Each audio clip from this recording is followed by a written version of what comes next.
Hello friends, welcome करते हैं आपका फिर से हमारे पॉडकास्ट सेशन में। हम आपसे पिछली बारी already MPPT solar charge controller के बारे में बात कर चुके हैं और आज हम फिर से मिस्टर सबरवाल जी को इंट्रोड्यूस कराना चाहूँगी मैं, जो कि एवरॉन के डायरेक्टर हैं और 40 इयर्स का एक्सपीरियंस रखते हैं सर इस इंडस्ट्री में।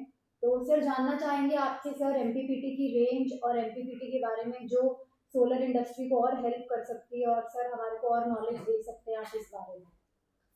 सर आपका इंट्रोडक्शन जानना चाहूंगी। या आई एम अजय सब्बरवाल और एवरॉन को पिछले 25 साल से हम चला रहे हैं।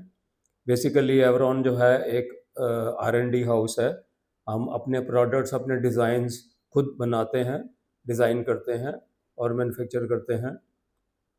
अब आप अपने सवाल पूछें। आपने एक सवाल मुझे कर दिया है पहले से, वो है MPPT चार्जर के बारे में। तो अभी तक हम जो सोलर चार्जर के बारे में बहुत लिमिटेड सी जानकारी जो अभी तक रखते हैं, वो ये है कि हमारा जो सोलर चार्जर है वो किसी तरीके से बैटरी को चार्ज कर दे।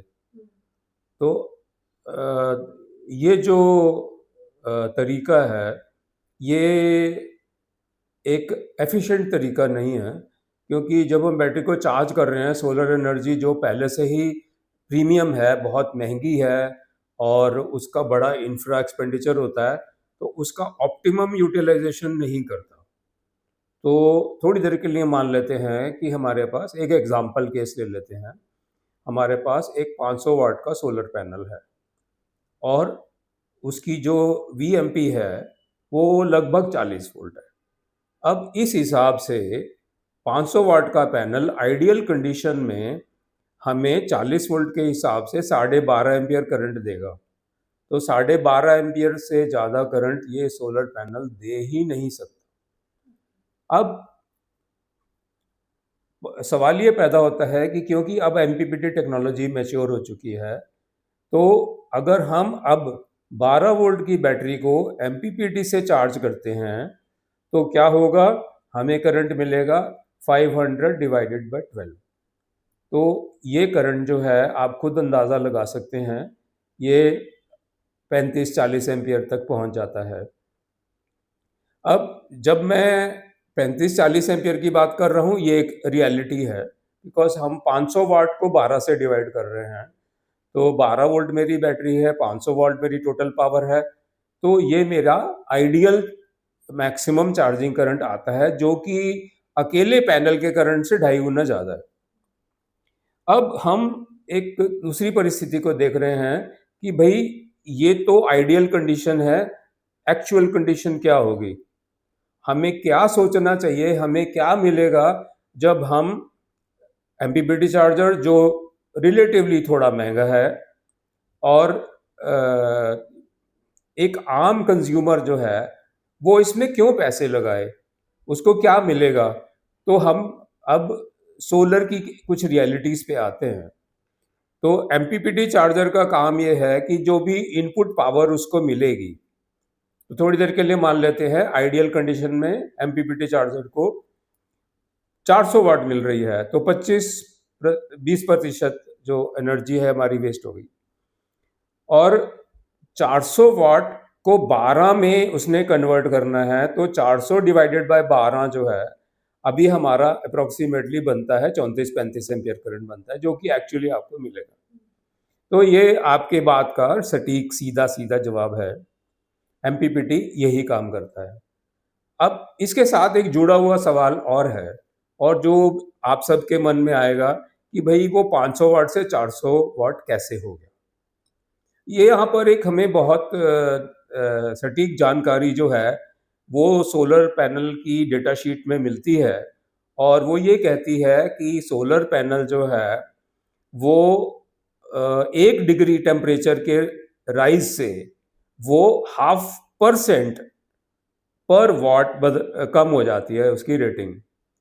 तो अब हम ये मान लें कि अगर जो लैब टेम्परेचर 27 डिग्री था जहाँ पे उन्होंने टेस्ट किया, वो लिखा रहता है स्पेसिफिकेशन में, लेकिन जब आप बाहर आए तो आपका टेम्परेचर 20% जो है बढ़ गया, राइट?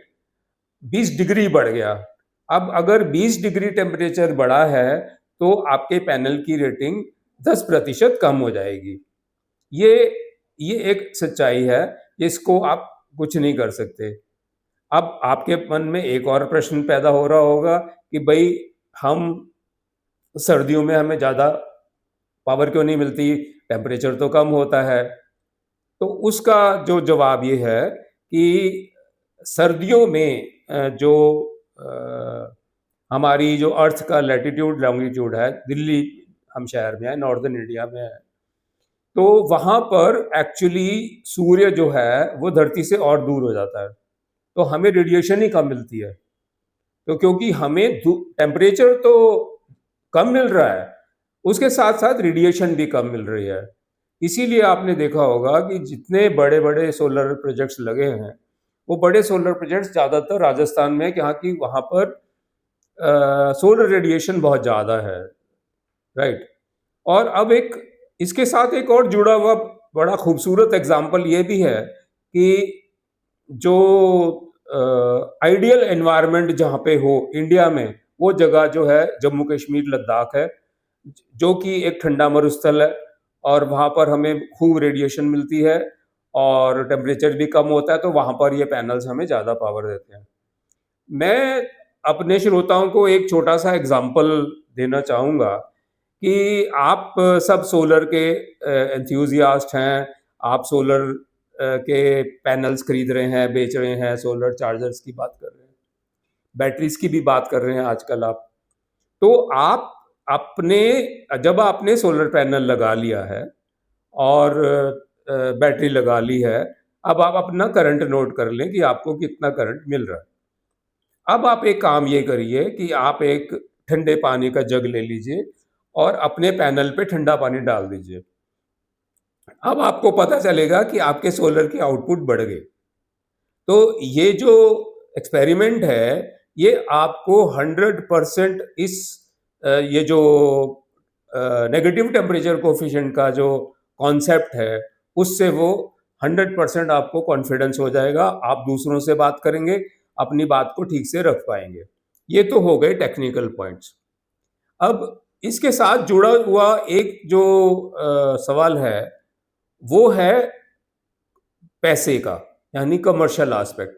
तो आप सब लोग जानते हैं कि सोलर पैनल्स जो हैं वो पहले जितने महंगे नहीं हैं और अब ये कॉस्ट जो है वो कोई पैनल 15 रुपये, 20 रुपये, 25 रुपये इस रेंज में मिलते हैं।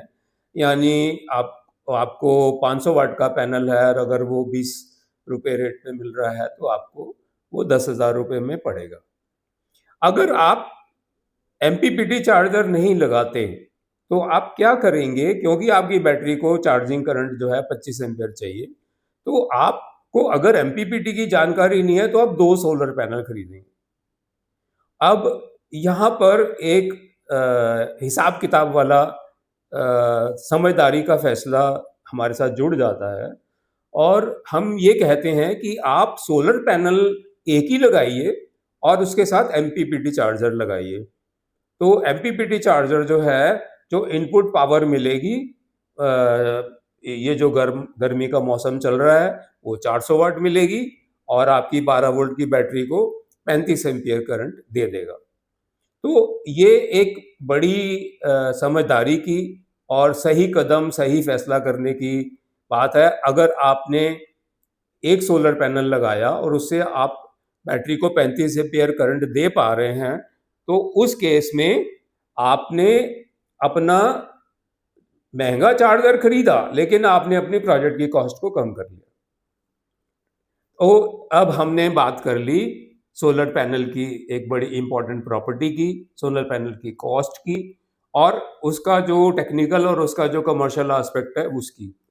अब इसके साथ जुड़ी जुड़ी हम एक और बात जो है इस छोटे वीडियो में हम आपको बता दें, क्योंकि अगले वीडियोस जो हैं वो और दूसरे सब्जेक्ट्स पे, दूसरे विषयों पे आएंगे कि ऐसी कौन सी बैटरी है जो 35 एम्पियर चार्जिंग करंट मांगेगी। तो यहाँ पर भी एक टेक्निकल और एक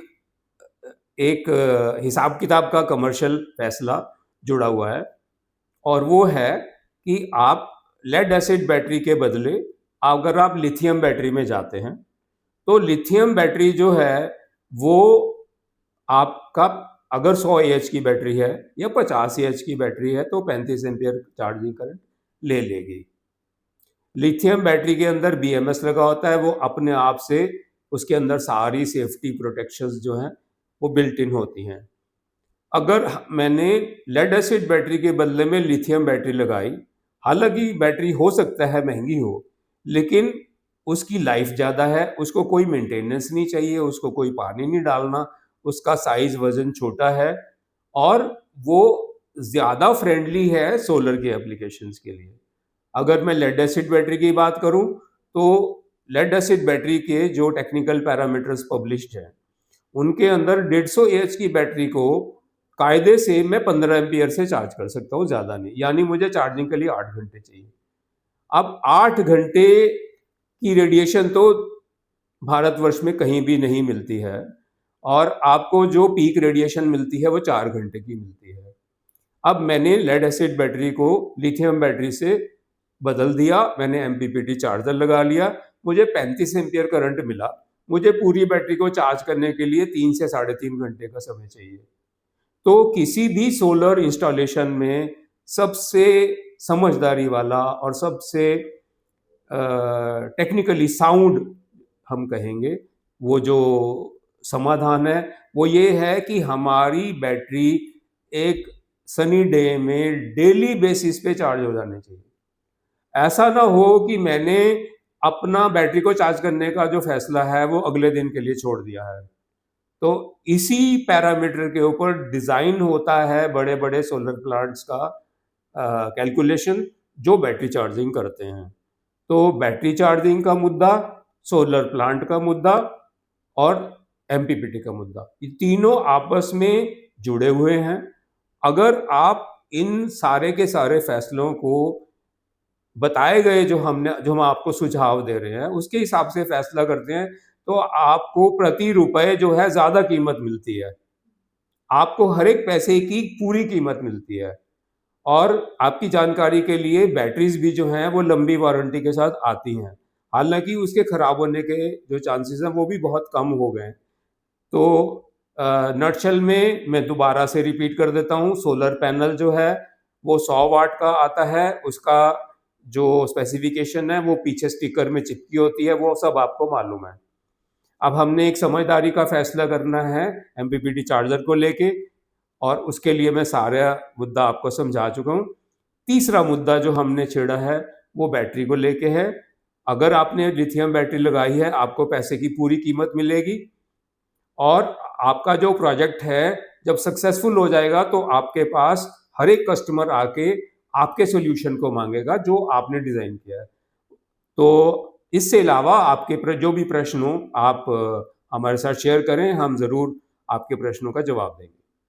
सर एक क्वेश्चन मेरा और है इसमें। जी हाँ हाँ। मैं ये जानना चाहूँगी कि आपने सर ये बताया कि एमपीपीटी की क्या क्या क्वालिटीज हैं, कैसे हमारे को हेल्प कर सकता है।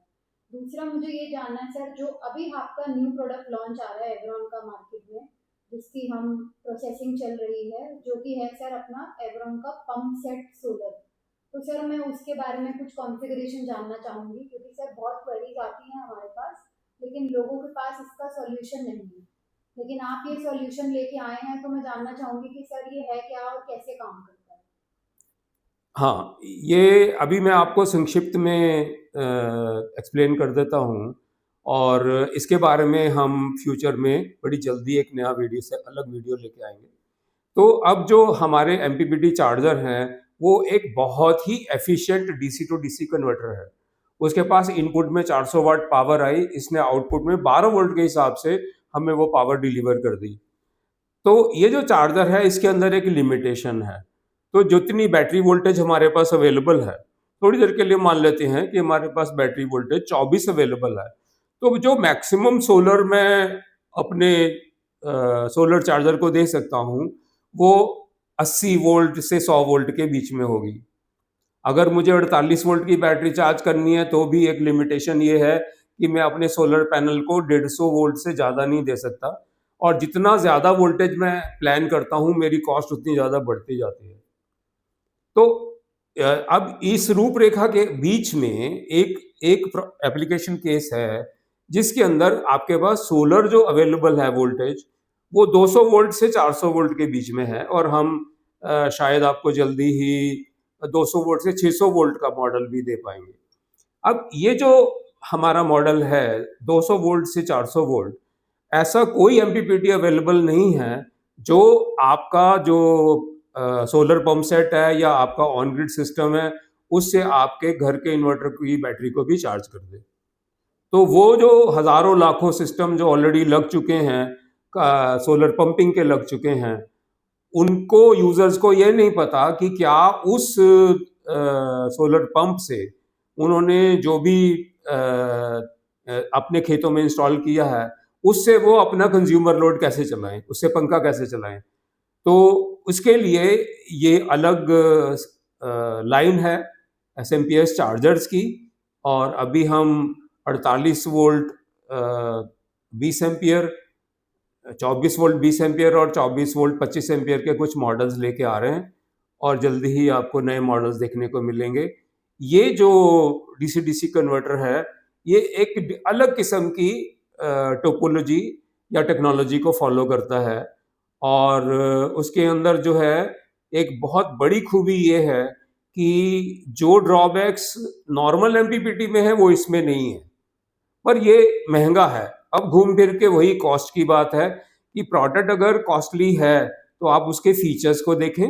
एक आपके पास इन्वेस्टमेंट हुई है, आपके पास एक यूटिलिटी है, आप इसको अपने घर के लिए इस्तेमाल कर लें, अपने कमर्शियल पर्पस के लिए यूज़ कर लें।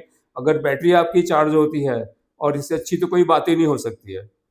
और इसके साथ जुड़ा हुआ एक और बहुत खूबसूरत पॉइंट ये है कि लिथियम बैटरी क्योंकि हल्की है वो पोर्टेबल है, तो आप अपने ट्रैक्टर में बैटरी को रखिए, अपने खेत में चार्ज करिए, घर में जगा के इन्वर्टर पे लगा दीजिए, तो आपको कोई बहुत बड़ी जो है मेहनत उसके लिए नहीं करनी पड़ेगी।